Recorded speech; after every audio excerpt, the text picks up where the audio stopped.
Welcome to By Every Word. We're excited this week, or I'm excited to have Brother Drew Kizer here. I have been a fan of Drew's for years, and recently I reached out to him, and thankfully he said he would join us for a podcast. Another reason I want to have Drew is because due to where I am in my life right now, the season of my life I'm in, there are some topics I'm not qualified to speak about.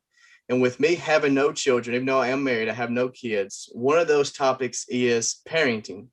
And I know that right now in 2021, parenting is a very difficult task for the Christian to have and to endure and to try to be the best they can be at it while keeping God first. And so I have Drew on today. Drew has many books written, books that I use. If you are a Bible school teacher, I recommend looking him up on Amazon and other bookstores. He has a lot of great resources for you. He also has a podcast called Wide Margins, which is a Bible study podcast that's great for a Bible student trying to learn more about the Bible and even some more historical type aspects about the Bible. But at this time, I'll turn it over to Drew. I had mentioned his new podcast to you before we begin our Bible study together.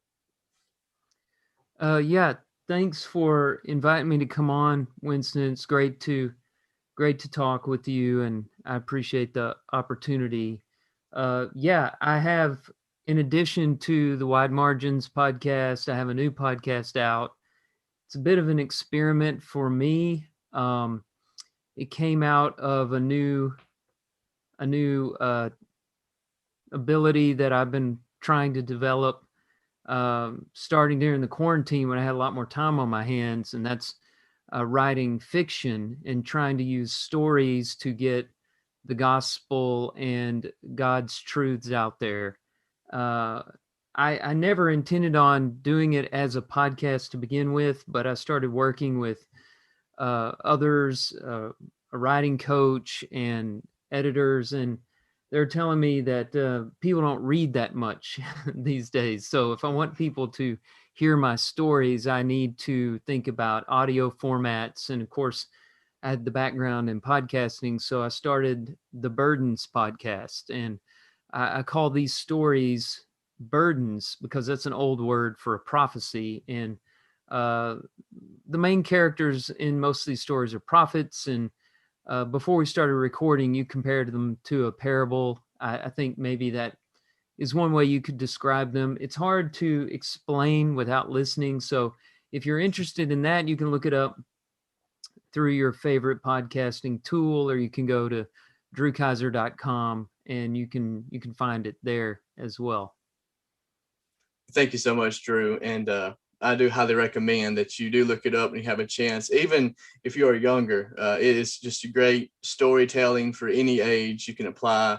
And it does bring across the word of God in very unique and beneficial ways that a lot of people can be introduced to the gospel, I really think, through that podcast and the way you present it. But we will begin with our topic today. And it's a topic I'm excited about.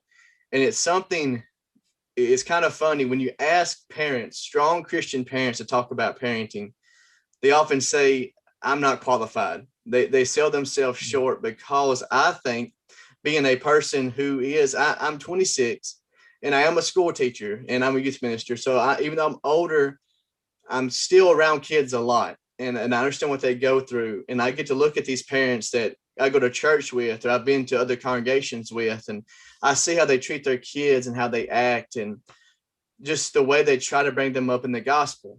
And I think parents sell themselves short a lot of times, that if you are focusing on God and bringing that to the home, you're doing all you can do, and you should be proud of that, and that should be commended. But still, parents are afraid to discuss parenting because they don't want to give ideas that can lead people astray. They don't want to make themselves be perceived as people who have it all figured out. And we'll talk about that later, how that's not the case. But I do want to start off first in defense of the kids for a second. And I do think that in the society we have today, and I live in the southern part of America, this is very commonplace for parents to already have an appreciation for their kids and their successes, and to bring those successes up, and even also pick up the kids whenever they have struggles and they are not successful, whenever they do mess up. But in defense of kids for a second, starting out our study together, being a good parent means that a parent cannot forget 1 Timothy chapter 4, verse 12. And I will read that verse for us right now. It is, "Let no one look down on you, or excuse me, on your youthfulness, but rather in speech, conduct, love, faith, and purity, show yourself an example of those who believe."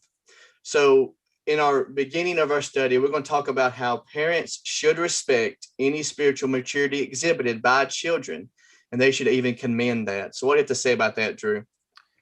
Uh, well, first of all, you're right. Parents should do their part in this attempt to eliminate disrespect of youth. Uh, it's it's more a disrespect of someone because of their youthfulness than any individual flaw or weakness. That's a separate subject. Paul is telling Timothy that there's a lot to respect in youthfulness. There's honor in that. There's a way to serve God as a young person, and there are special opportunities for young people that don't belong to others. And so they're just as much a part of the body of Christ as the adults are. Uh, this is a problem now, but I think it may have been more of a problem in Paul's day when older people were more respected then than they are now. Now people, have surgery and change their fashions and uh, do things to try to look younger, whereas back then they were trying to look older. So there's a little bit of flip-flopping going on with regard to culture. Still, I think in the church, people do tend to disregard youth. Now, what Paul does to combat that is really interesting. There is a role that parents can play, but before I get to what the parents should do, I want to point out that he's talking to the young man directly. He's saying, you have to not be a victim of this disregard or disrespect. You have to show them by an example, not by your words, not through arguing or debating, but through this example of your speech, your conduct, your love, your faith, your purity, that you are a legitimate member of the body of Christ who has value in God's eyes and therefore in the rest of the body of Christ. And so as a parent, I need to know that. And I think you put it well, when young Christians do things that are worthy of respect, compliment them, encourage that, do what you can to make that flourish even more. And do what Paul's doing here. Teach them to be a good example. And that's how you stand up for yourself. A lot of times we think arguments and debates and shouting people down and demanding respect or self-pity, is another direction we go in. And we need to discourage that. And any victimization is bad for youth. Um, bullies are a problem. And I know this isn't exactly about bullying, but disrespecting youthfulness is a form of bullying. And you can't have a bully without a victim. And the best example of that is Jesus Christ, when he was before Pilate and when he was before the Sanhedrin. He didn't open his mouth. He was struck, he was beaten, but he was never victimized because he didn't allow them to do that. And so Paul's basically telling Timothy what parents should tell their kids: you can control this. You do not have to be a victim. You can ignore people who disregard you, and you fight that back through your example. And I like the way you put the ideas out there, how culture has changed, how really up, I would say, into the last century or so, it's typically been more respect for the older individuals. And to be fair, the Bible goes over that many times, how that should be. Respect your elders and pay attention to your mother and father, and how the blessings will flow from that. But I do like the way you mentioned that in the day and age we have, this is not as much of an issue as it once was. And I think, like I mentioned at the beginning of the study, that's great because you don't really have this all the time. But it is important for parents, like you mentioned, to never make a victim out of their kids, never embrace that bullying, which can at times be easier depending on situations that you're in. And I think you made some great points there. Also, with that being said, and I think this sort of leads into our next topic, and really these two first topics come together that we're discussing. With that, it is also important for the parent to understand they don't have to have it all figured out. That parenthood is an ever evolving and ever changing battlefield, a spiritual battlefield, and that their ability to really evolve with that while maintaining their spiritual foundation is vital. As their kid grows up, as they start to experience new things, they have interests in new hobbies and activities with school and with sports and arts, whatever it may be. So it's important for a parent to never be entering that stigma that they have to be perfect parents. And really, if you're in that stigma, it's important to escape it and understand that nowhere does the Bible expect you to be perfect. Nowhere does it ask you to have a perfect parenthood, to raise a perfect child, and never have any struggles with that. In fact, it's important that a Christian parent remembers that they are redeemed, not only in their spiritual walk, but also in their walk as a parent as well. They are redeemed by Jesus and guided by the gospel, which shows them how they should be a parent. And now I would argue, even though we have more respect for youth in the culture and society that we live in, being a parent may be more hard now than ever when it comes to what you have to face and the things you have to do. And with that respect for kids that you mentioned, also comes from us expecting kids to grow up too soon. That whenever they hit 15, 16, they should be making decisions that their adults are planning to make at 21, 22, when how they deal with themselves socially, with all the social pressures of this world. So what would you say about this idea of parents still trying to figure things out in an ever-evolving spiritual battlefield? Those are some great points. I'll use smartphones just as an example, because I mean, like it or not, the phones have changed us. And I'm dealing with that. I have a 15-year-old and an 11-year-old. And my 15-year-old has a phone, and my 11-year-old wants a phone, but he's not going to get one anytime soon. But they can carry this technology that's connected to the world around with them wherever they go, and there are all kinds of dangers just in their back pocket.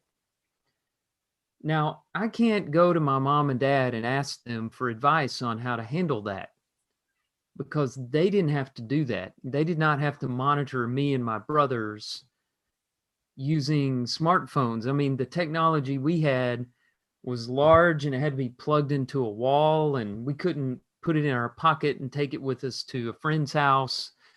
We weren't connected on the internet. I'm aging myself a little bit here, but I'm talking about changes that have occurred just in the last 10 years. I can't go to a parent who finished raising their kid in 2010 and ask for advice on how to deal with social media, smartphones, etc.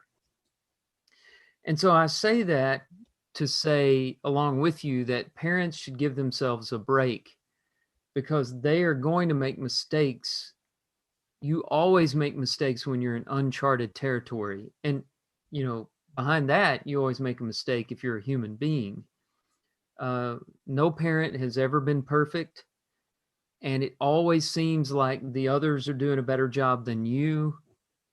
That's just human nature, to look at others and think they've got it all together. And, I'm messing my kids up. You're not messing your kids up. And kids also make their own decisions. And, they make their own mistakes. And some of those mistakes you need to let them own. Not everything is your fault. Now, I mentioned a verse that I want to go to under this heading that a lot of parents beat themselves up with, and that's Proverbs 22, verse 6. Train up a child in the way he should go. When he is old, he will not depart from it. when you first read that, it seems as though it's a rule that if you follow it, it's a guarantee. It looks like a guarantee that if you train your child up in the way he should go, he'll always be a Christian. He'll never fall away. He'll never make a mistake. He'll never make a bad decision. His marriage will be perfect, etc. That's misreading the Proverbs. The book of Proverbs is full of proverbs, and proverbial truths are generally true. There are exceptions to the rule when it comes to Proverbs. And if you don't believe it, you can just look at other examples in the Bible. Who would say that the father of the prodigal son was a bad parent? Nobody. But he trained up his child in the way he should go. And as his child grew older, he departed from it temporarily, came back, and the father was waiting for him when he came back. You also have the example of God the Father and Israel. And, Israel went astray time and time and time again. But who would accuse God the Father of being a bad parent? The point isn't to look at Proverbs 22:6 as a guarantee. The point is to train up your child in the way he should go, in hopes that he'll continue following that way when he grows older, because most of the time he will. And the converse is always true, that if you don't train him up in the way he should go, more than likely he will not go in that way. It's more about the fact that children are not going to find their way on their own.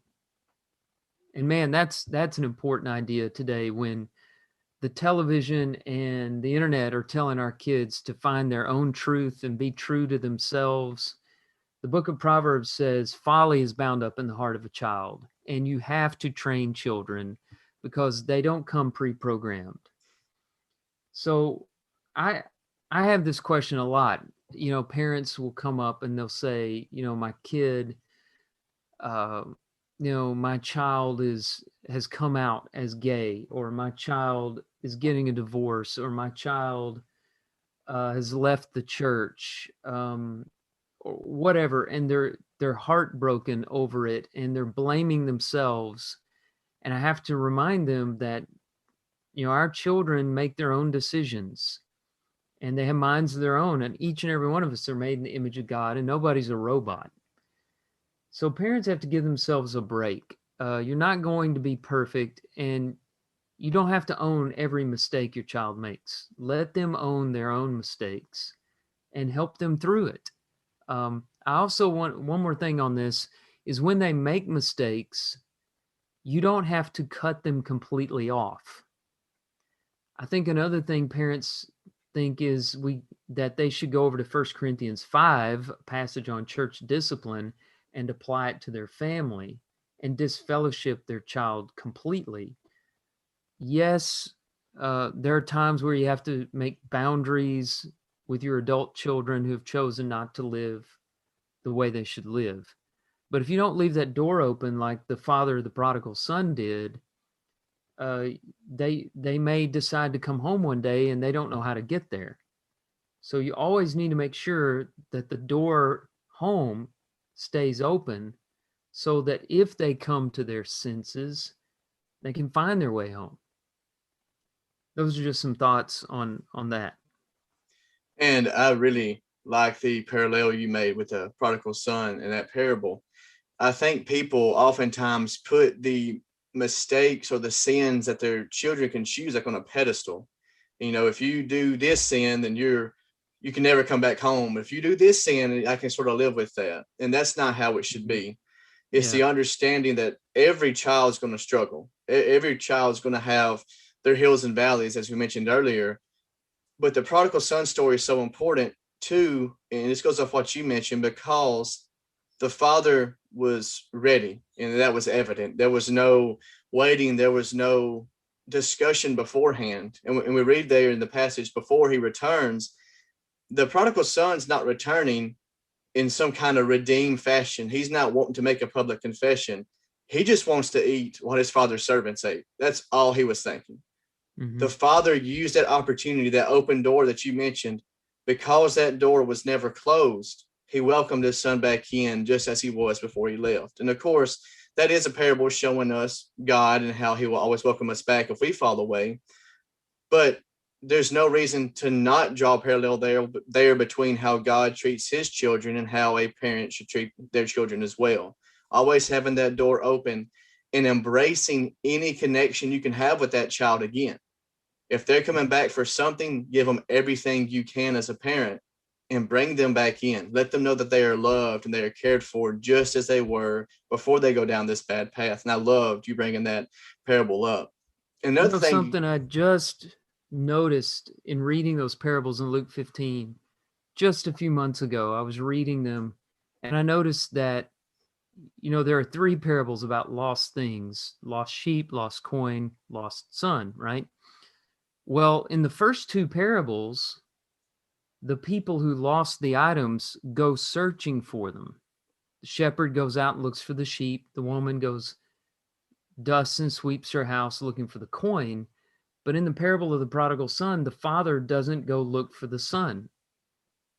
And I think that's intentional because sons are a lot different from sheep and coins.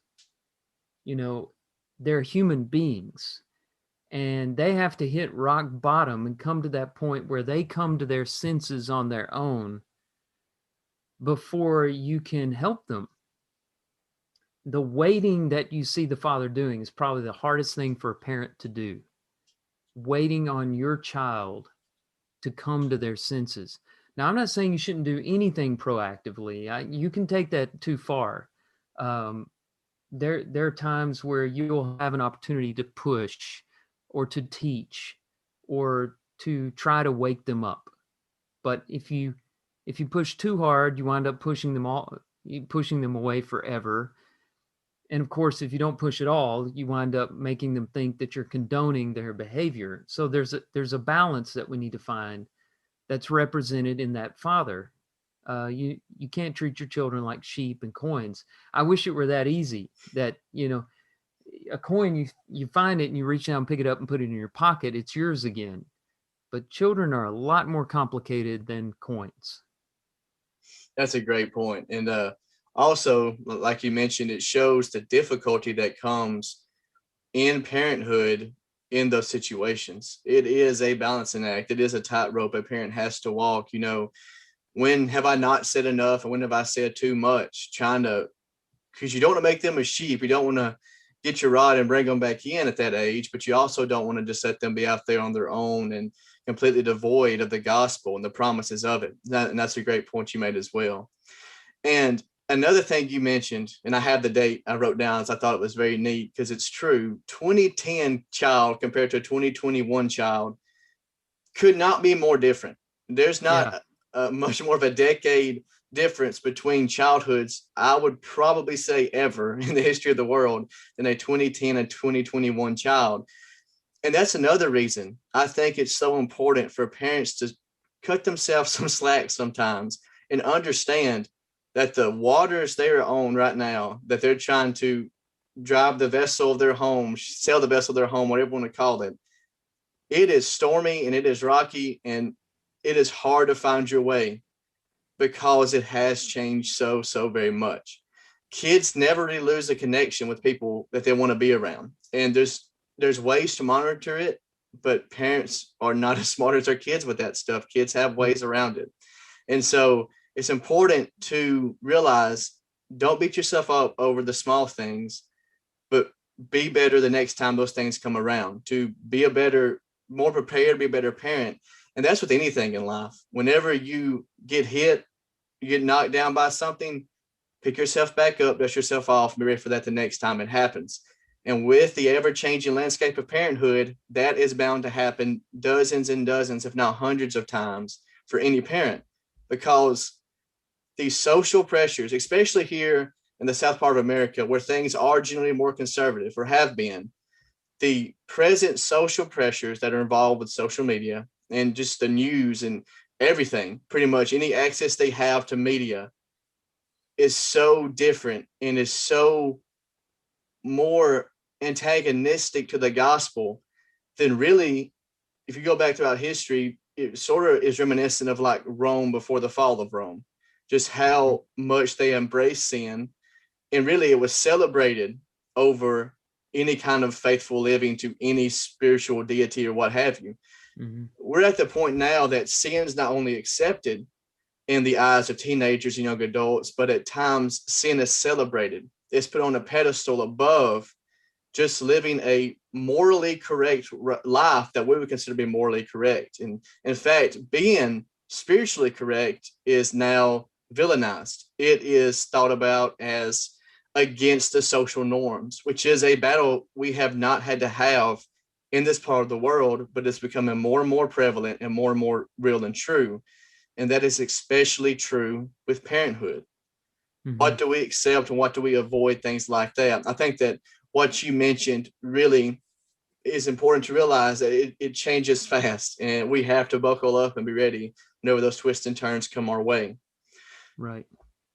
And I think, I was talking to my wife about this. Now, granted, as I mentioned, we are not parents, but the beautiful thing about the gospel and about the Bible is that even though the landscape is changing, the rule book does not have to. Mm-hmm. What we are taught about as spiritual leaders, whether it be adulthood or Sunday school teachers or just involved with other people, whatever we do does not change from what the gospel says it should be, no matter the social pressures or the times we're in. And parenthood is no different. And that's a great thought for a parent to have, that even though it's difficult right now, and for the foreseeable future, I imagine it's going to continue to be difficult, you already have the best playbook ever written through the words that God has given us. And in fact, I do want to read quickly in the book of Deuteronomy, in chapter 6, verses 6 through 9. I'm going to pull it up on my computer real quick. Now I'm reading out the New American Standard Translation from 95.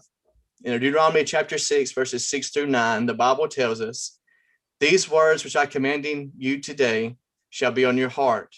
You shall teach them diligently to your sons, and shall talk of them when you sit in your house, and when you walk by the way, and when you lie down, and when you rise up.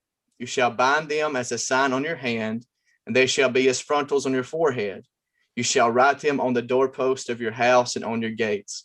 And I mentioned this to Drew before we started recording our lesson today, but I didn't even plan about us having this study around Father's Day. It kind of just happened that way. And yesterday morning, my preacher, the congregation I go to, Keith McCarver, mentioned these verses. And with all these thoughts we have sort of sent back and forth and things I want to talk about, I think it's so fitting that we talk about the fact that these words from Deuteronomy, one of the first books of the Bible ever written, are still so true today. And if you focus on these words, and they are on your heart, the Bible says that they are on your heart as a parent, then you're able to teach them as you should. So how much you take over from here, Drew? Yeah. Well, one thing is the focus of this was the Shema that was repeated every Sabbath to open up synagogal services. And the focus is that the Lord is one, and you should love the Lord your God with all your heart and with all your soul and with all your might. And so first of all, what parents are to give their children is this worldview that there is one God who created us, and he should be foremost in our hearts above all else. And, we all see the world through lenses. We filter the world in different ways, and it all depends on what our worldview is. And so as parents, our job is to tell our children how to interpret the world. How do you see, relationships? How do you view world events? How do you view history? How do you view the future? How do you view cultural developments and so on? We are to teach them that you view it all through the lens of Jesus Christ, through the love of God. That's how we should interpret everything. Nobody sees the world just as it is. We all interpret the world. And so he's saying you can take charge as a parent and control the way your children see it, but you can't do it with one sit down conversation. You know, parents have these conversations they want to have with their kids. I think they're obvious, the conversations I'm talking about. Maybe one of them is baptism, for example. They're about to go to camp, let's say, and you sit them down and you say, now you're about to go to camp, you're going to get a lot of pressure, you're going to hear a lot of sermons. Do you know what baptism's about? Yes. Okay. You need to be baptized to become a Christian. You're raised to walk in newness of life. All right, good talk, son. Have a good time at camp. And then you only do it that one time. That's not the way that you develop somebody's mind. If you want to develop a mindset, it has to be developed through a lifetime organically from the heart. And so he's not saying that every time you sit in your house, you have to be parroting these words. And every time you walk by the way, and when you lie down, you're sleeping and you're talking while you're sleeping.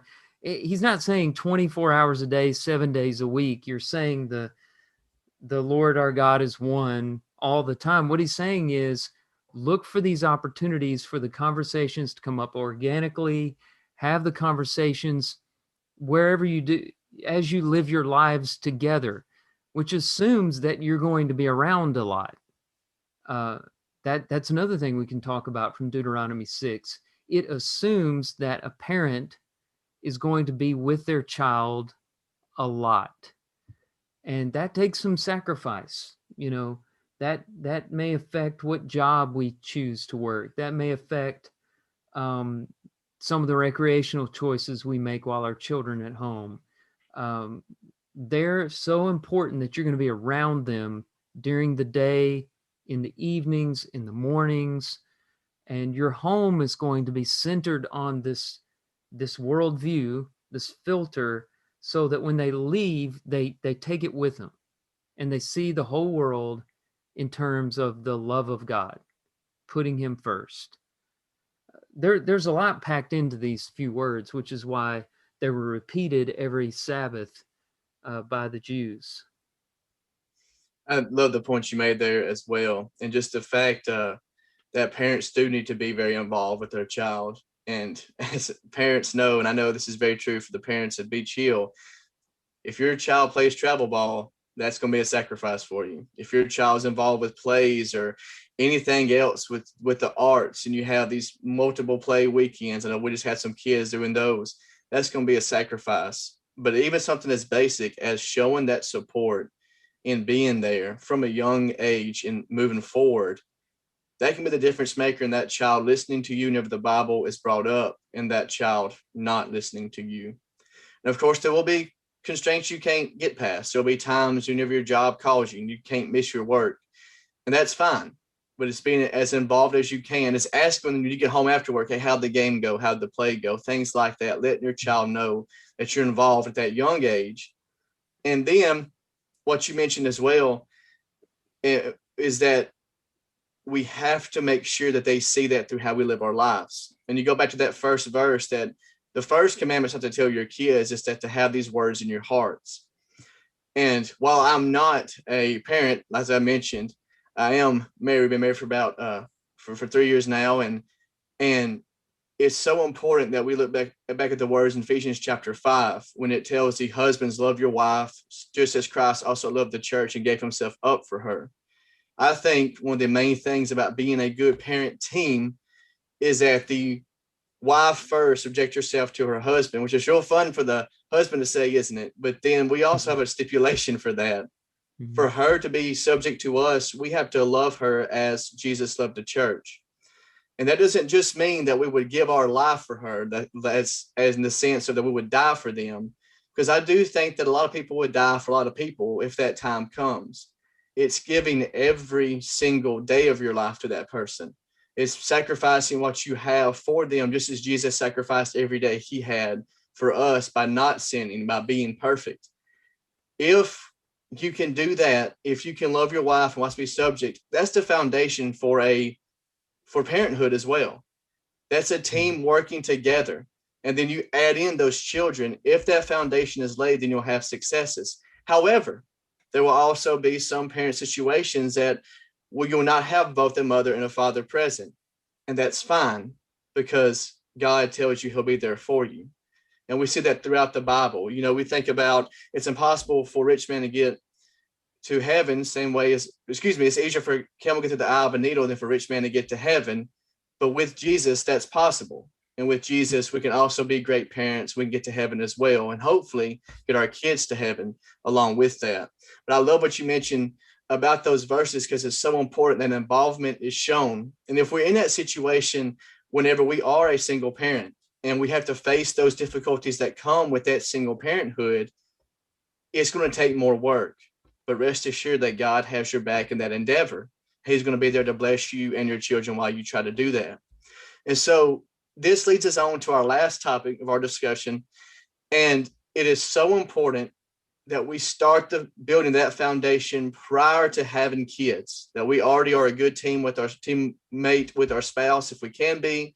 Whereas I know sometimes you may have a child earlier in your marriage than other people, but you start working on that even when you're dating, before you are married. You work towards that partnership that is productive for the Lord. And so building that foundation at an early age is so important. And there will hopefully be a transition period, Lord willing, where that child goes from just being your son and your daughter to also being your brother and sister in Christ. And really, as we end today, we're going to talk about how maybe your relationship with that child may change a bit. And this really goes back to our first topic. As the pros of their youthfulness start to show through spiritually, how does your relationship change whenever that son and daughter become your brother and sister in Christ? Yeah, it as kids get older and they become adults or young adults or even teenagers, that relationship does change, and we have to slowly give them more and more freedom and start letting them have some responsibilities, especially when they become Christians. Uh, when they become Christians, they start working alongside you, contributing. They need to understand that they have new responsibilities. All that goes without saying, but whenever you get into that, I think it's harder than you first realize. It's hard to see your child as an adult. It's hard not to just jump in and handle things for them. But if you shelter them and you keep them in a bubble until they turn 18 or 20, 21, 26, whatever age they fly the coop, they're eventually going to leave. And if they go straight from being sheltered to being on their own, they're going to make a lot of mistakes that they should have made while they were under your roof, in your care. So I know that's not exactly about, looking at them as a brother or sister in Christ, but I think it's related, because what happens a lot of times is we let our children become Christians when they're very young, and then they just return back to, being a little kid again. And we don't deliberately give them responsibilities. It might be as simple as going to the deacon who is in charge of the worship services and asking him to work your son in at the Lord's table or an opening prayer. Maybe you have a daughter, or maybe your son doesn't have that talent. Well, it might be, bring them up to the church work day, making sure that they take on some Christian responsibilities, making sure something changes, not just in your relationship with the child, but in his or her relationship with your local congregation. They need to understand that they've made a big decision, and their lives are going to be different in a great way, but they've taken on more responsibility. I guess, I should have answered this in a shorter way and just saying it's all about the responsibility. Um, that's what changes is you're not fulfilling all their responsibilities for them. As a Christian, they have to have new responsibilities. And I think that's some great points. And really, this was mentioned by a brother of ours, Russ Harold. You know Russ, Drew? I may have met him, but Yes, sir. I can't recall him right now. His dad, he's an elder. Dan is an elder at Beach Hill. And we're talking about the difficulties of being a parent as well. And I actually even mentioned this, it just came up in another conversation. And he mentioned one thing that he really sees happening a lot today is, parents have to sort of be there to encourage their kids to take on those roles the same way our parents more likely encouraged us, and listeners today's parents encouraged them. Not saying you have to have a sermon prepared the day after you're baptized. No, it's not what it's about. But it's about slowly getting them involved, whether it be just teachers need a helper when they're in the cradle roll class. Let them be a helper as a young Christian. Maybe it's getting the communion ready. Maybe it's working the Zoom in the back of the church building, whatever it is, slowly get them involved. And if you can lay that foundation of being involved, then that can start to grow in itself as well. Then you start to get more and more involved in sort of being that last bit of encouragement to push them over and be responsible for those duties. You can lead a prayer, son, or you can help with this meal we're preparing for these elderly people, whatever it is, being that last bit of encouragement. Because being a parent, a lot of times that's what kids need. They're 99% in, but that 1% can take them over very quickly. That 1% of doubt, that 1% of fear, if we as parents let it, and we don't encourage them, or y'all as parents, rather, I'm not a parent, but if they don't encourage them, sometimes that's all that kid needs. And that also extends to teachers and leaders in the congregation as well. If we're a Sunday school teacher, that's sort of our time to work with the parents. Like, hey, I think your son does a great job leading prayer in class. Let's get him in front of the church, working together as a church family to help raise that child, help them take on new responsibilities and new roles. And hopefully they can grow in their faith. They can grow in how they deal with that pressure, because along with the changes we have of social media, everything can be recorded at any time. That's an added pressure we add to kids. I know most people are recording their services now. Maybe they're live streaming on Facebook. When I was 11 and all I had was people I've grown up with my whole life, when I was baptized, I started doing prayers and things. There's not much pressure there. But now when a kid is 11 or 12 and they're baptized and they start praying, it can be out and their best friend on Facebook's watching it. And it's so much added pressure we have to accept, but also push that child to deal with. And so I do think what you mentioned was great about being there and taking those responsibilities. And it was not too long, because it was a great point, I think, to sort of wrap up these thoughts we had together. There's anything that you want to say in closing, Drew, to sort of put the cherry on top? I wanted to add to that last question. We've come full circle back around to 1 Timothy 4:12 also. Maybe it's not time for the new Christian who is your child to lead prayer or lead singing or something like that. But it is definitely time for him or her to become an example to others. And these teenagers just do not realize how much the little kids look up to them. And that has to do with how you talk, what you wear, and all these other, your purity, your faith, all those things, that little list that Paul gives Timothy, that all of that changes when you become a Christian. So I think really that's fundamental, is when your child becomes a Christian, you have to sit down with them and say, you can't wear the things that you wore when you were a little kid. You have to be more careful. You can't talk the way you did when you told all those, off-color jokes or whatever potty humor you liked when you're a little kid. You have to be more dignified. You have to be an example. And that's hard. That's hard for adolescents, as you know, they part of them wants to be an adult and part of them wants to stay in childhood. And I'm not saying that kids should not act their age, but I'm saying that people look at them too, and they have influence, and parents need to make them aware of that influence. But I really appreciate you bringing me on. I also wanted to say that, you know, just because you're not a parent, that doesn't mean you can't instruct us. And I can tell that you have studied this a lot. I did many years as a youth minister and not a parent, and several years, 5 years as a preacher in the pulpit before I became a parent. And I know the struggle there. You have to teach on these matters, but I mean, your experience as a school teacher and as a youth minister gives you a special perspective that a lot of parents don't have. So, you know, keep using your influence and keep teaching the way that you are, because you know the kingdom needs that as well.